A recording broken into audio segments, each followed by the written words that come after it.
Welcome back to our online class. What all things we discussed in our last classes? We are dealing with data handling in Python and we studied about what are the 5 different data types associated with our Python language. What are they?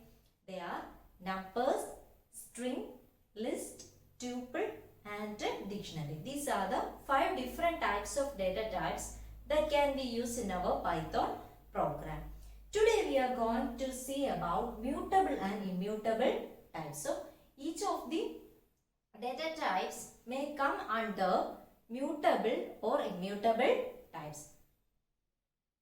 So the data types or the data objects in Python can be broadly classified into 2 types. So what all data objects that we are using in Python, it can be classified into 2 types. Or we can say that the data types that we studied may fall under one of this category, that is either mutable or immutable. So mutable means modifiable. So what is the meaning of mutable? It means modifiable. And immutable means non-modifiable. So the data types or the data objects in Python can be classified into 2 types, mutable types and immutable types. Now we can discuss in detail about each of this. So first one is mutable types. I already told you mutable means modifiable or changeable, which means we can change it value. It can never change their value in place.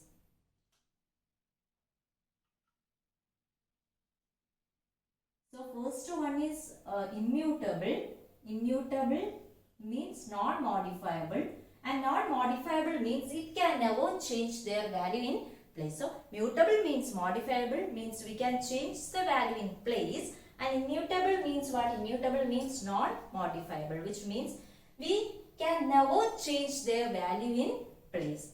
Now we can see what all data types fall under immutable category. We can say that integers, floating point numbers, booleans, strings and tuple. We discussed each of this detail in our last classes. So the data types known as integers, floating point numbers, booleans, strings and tuples fall under which category? The immutable type category. Now we can see how it mutable means we cannot change the value in a place. And we studied integers, floating point numbers, boolean, strings and tuples are immutable data types. Suppose we have a code like this. P is equal to 5, Q is equal to P, R is equal to 5. And we studied integers cannot change their value in place. So initially the value of P is what? 5. Then the value of P is assigned to Q. Then the value of P as well as Q becomes 5. Then we assign R is equal to 5. So how the variables are internally stored in Python, that we can see now. Python have some integers that already stored at some memory location. Let it be like this. Integer 5 is stored at location 145, 6 at 146, like that 10 at 150, which means these integers have fixed memory location. So at the memory location 148, the integer value 8 is already stored by Python. This memory address can be varied according to our system. So P is equal to 5, Q is equal to P, R is equal to 5 means what? So a pointer P will point to the value 5 and the 5 was stored at the memory location 145. Then we assign the value of P to Q. So what happens internally is another pointer Q will point to the same value 5. Next is R is equal to 5. So another pointer R will point to the value 5 which is stored at the memory location 145. Then after that Python keeps a count of how many variables are pointed to a particular memory location. So at the memory location 145, how many variables are pointing? 3 variables are pointing. So this is how internally Python represent this particular curve. Now I am changing the value of p to 10. So p is equal to 10. Then I change the value of r by 7. Then assign the value r to the variable q. I told you immutable data type means we cannot change their value in place. It doesn't mean that we cannot change the value of p from 5 to 10. We can change the value of p from 5 to 10. Then how it become immutable, that we can see. So p is equal to 10 means we know that value 10 is already stored at the memory location 150. Then a pointer p will point to that. So this is the way. So now p is pointing to the memory address 150. At memory address 150, the integer value stored is 10. Next, r is equal to 7. So what happened there? We know that the value 7 is stored at the memory location 147. So a pointer r will point to the location 147. Next is q is equal to r. So the value of r will assign to q. Now what is the value of q? It is also 7. So another pointer named q will also point to the memory address 147. At that particular address, our integer value 7 is stored. So I told you Python internally keeps the count of how many variables are pointing to a particular memory location. Here, how many variables are pointing to this address 147? 2. And how many variables are pointing to the memory address 151? So we can change the value of p from 5 to 10, but when we change the value, it means memory address also change. That is it. So immutable type means what? Changing a value of a variable will also change its memory address. That is why it is known as immutable type. So we studied immutable means non-modifiable and we cannot change the value in place. It doesn't mean that we cannot change the value of a variable from a particular value to another value. It means what? It means whenever we change the value of a variable from a particular value to another value, it will also change its memory address. That is meant by immutable type. So here this integer values are fixed at that memory address. We cannot change the memory address of file. That is it actually means. So that type of data type is known as immutable data type. So what all are the examples of immutable data type? Integers, floating point numbers, strings, tuple, booleans. These are the data types that comes under immutable type. You can see what is mutable type. So from the term itself, mutable means modifiable or changeable, which means the value stored at a particular location can be changed. Then what all data types comes under mutable type? List, dictionary and set. We studied in detail about each of these data type. Then the data types, list, dictionaries and sets are examples of mutable type. The mutable means what?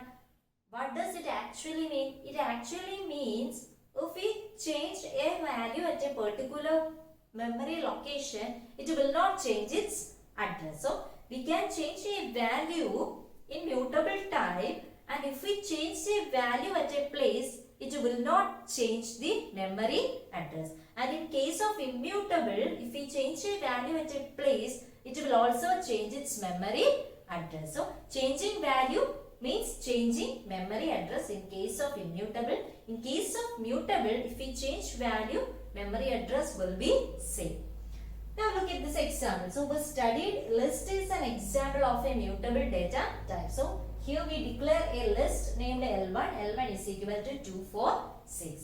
Then we have a built-in function called ID, and if we want to know at which memory address a particular variable or list is stored, we can call this function directly, id.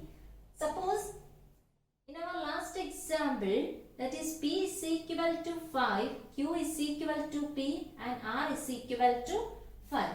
And we studied there, these three are pointing to memory location, let it be 145. So if we call like this, that is id of p or id of r or id of q as well as id of 5. All this will, what will be the answer? 145 will be our answer, because p, q and r are variables that pointing to memory location 145, as well as 5 is an integer value which is also stored at memory location 145.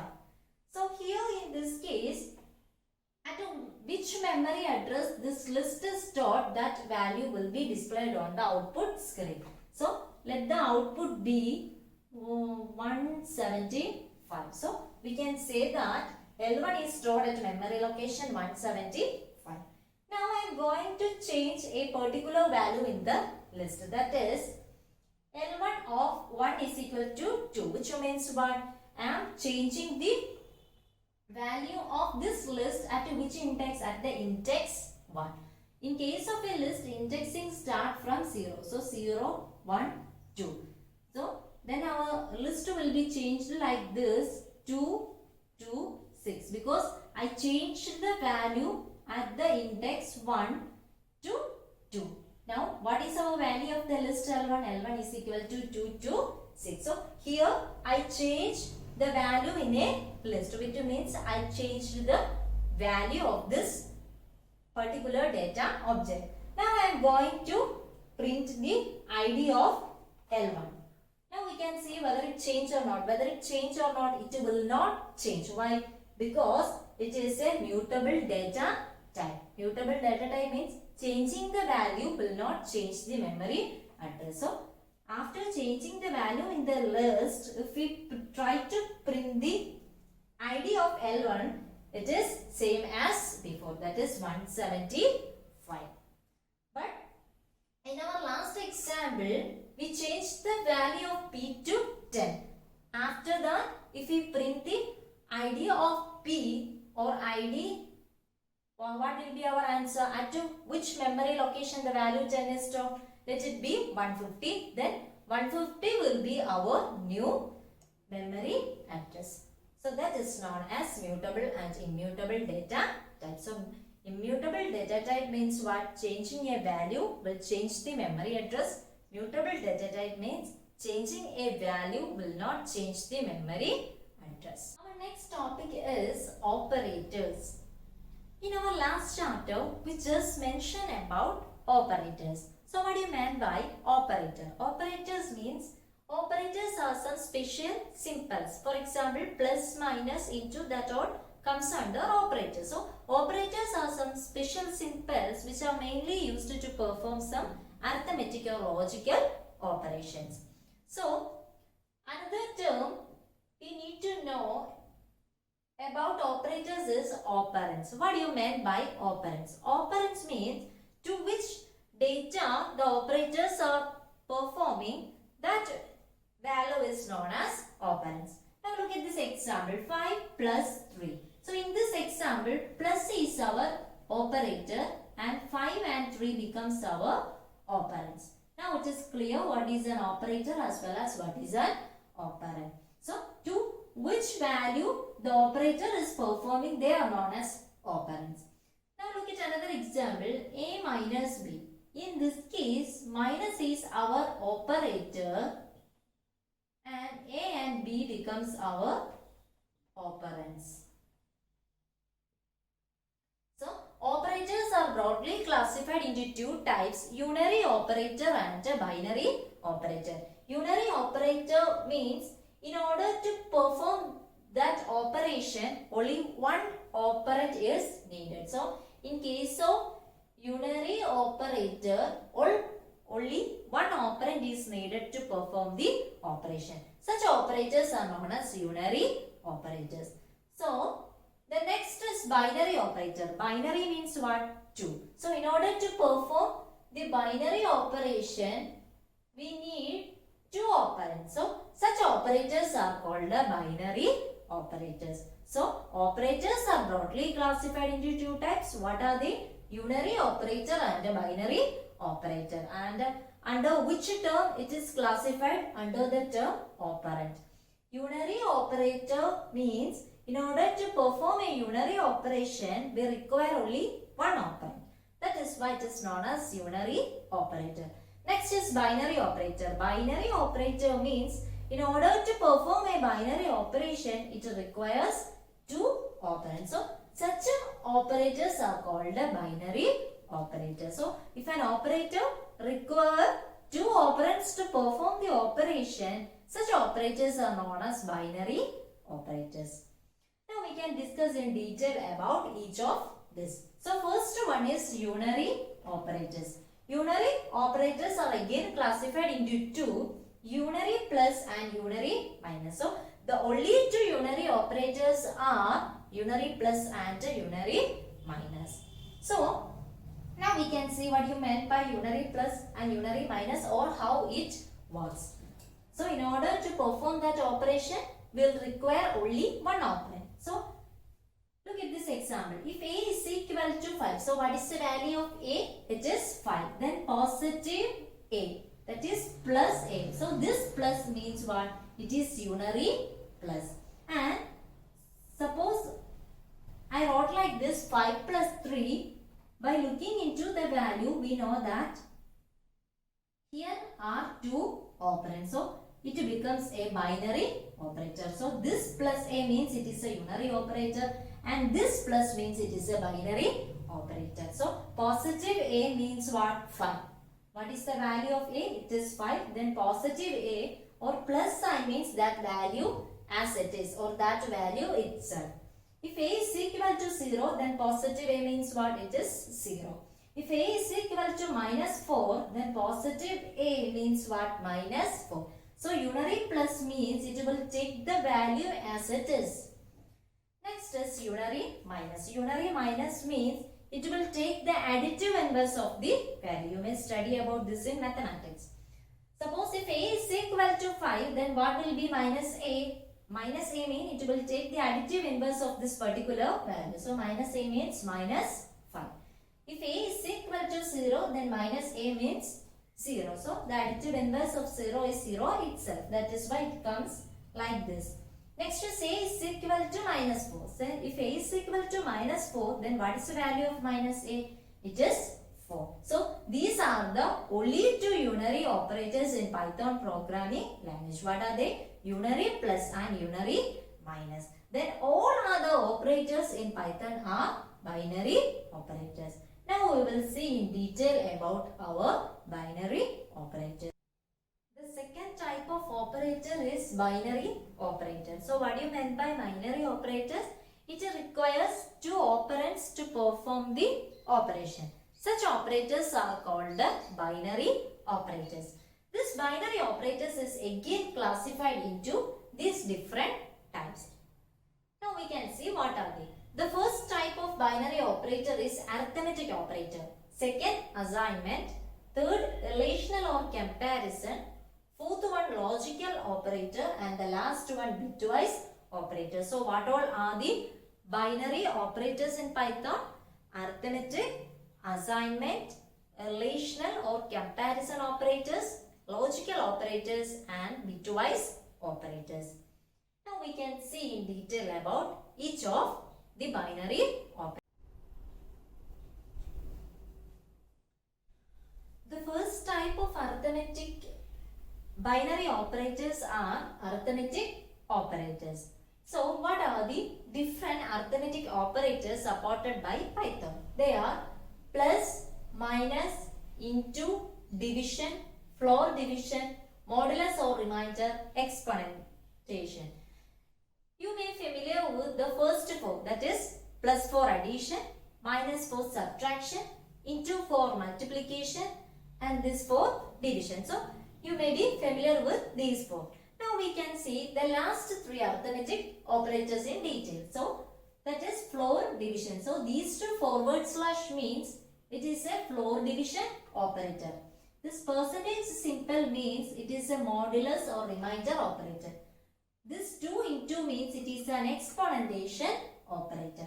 Now we can see what does it mean. So this floor division operator means it truncates the fractional remainder on division. So if we have a floor division operator, what does it mean? We need to take the whole number part only and just truncate the fractional remainders on division. Next is the modulus or remainder operator. It means it will find out the remainder on division. So while dividing two values, what is the remainder? That will be the answer of the modulus operator.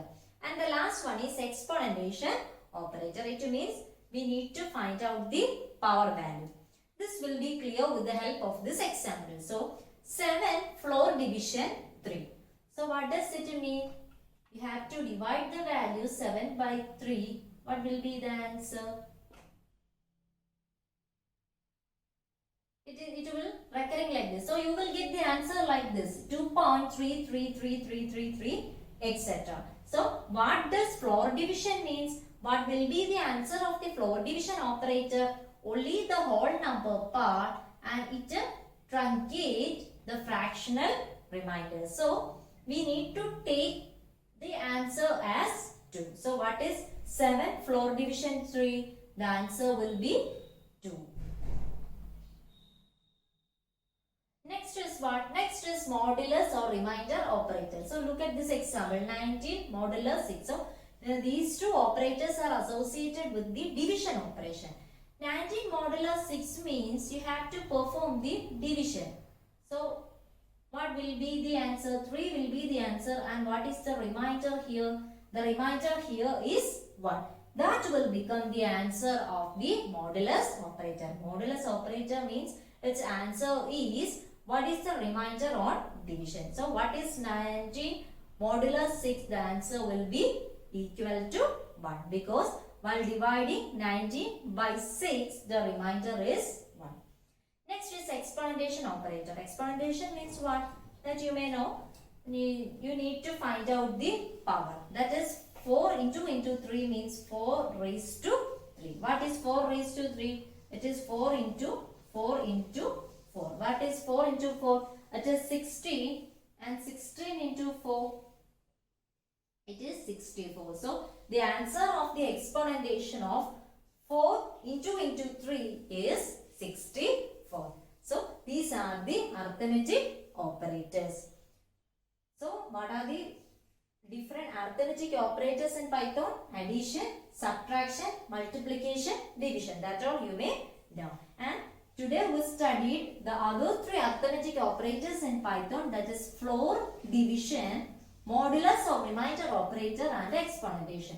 Exponentation means if we need to find out the exponentation of two values, just find out the power. That is 4 into 3 is equal to 4 raised to 3.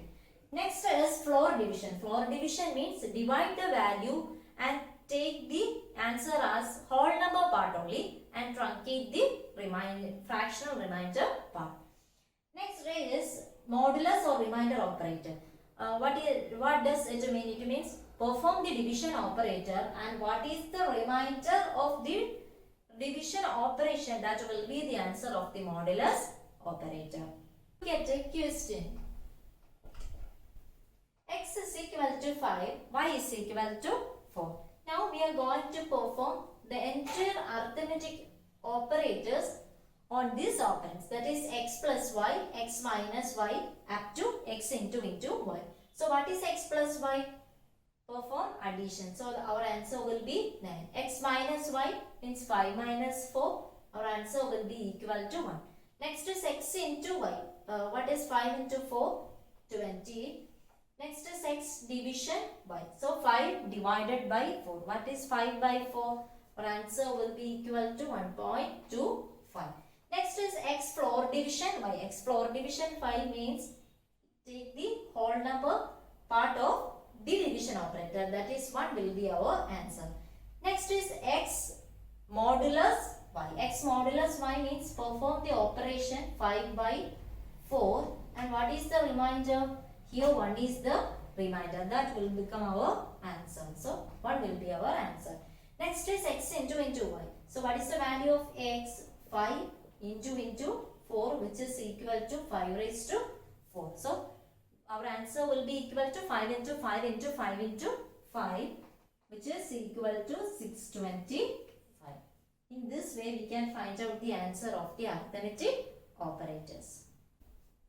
The second type of binary operator is the assignment operators. We discuss in detail about the arithmetic operators. What are the different arithmetic operators? Plus, minus, into, division, floor division, modulus, exponentation.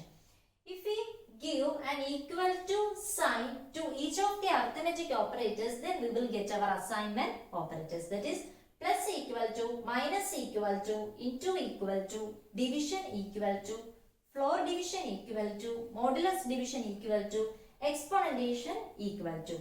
These are our assignment operators. Now we can see how it works with the help of an example. So x is equal to 5 and y is equal to 4.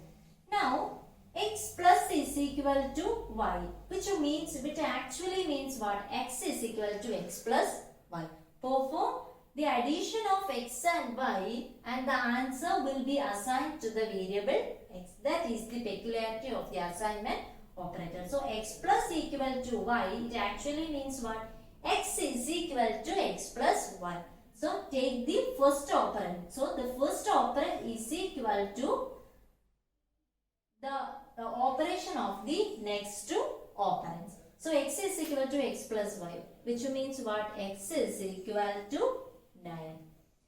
Now look at the second example, minus equal to. So x minus equal to y means what? X is equal to x minus y. So what will be the new answer of x? What is 5 minus 4? 1.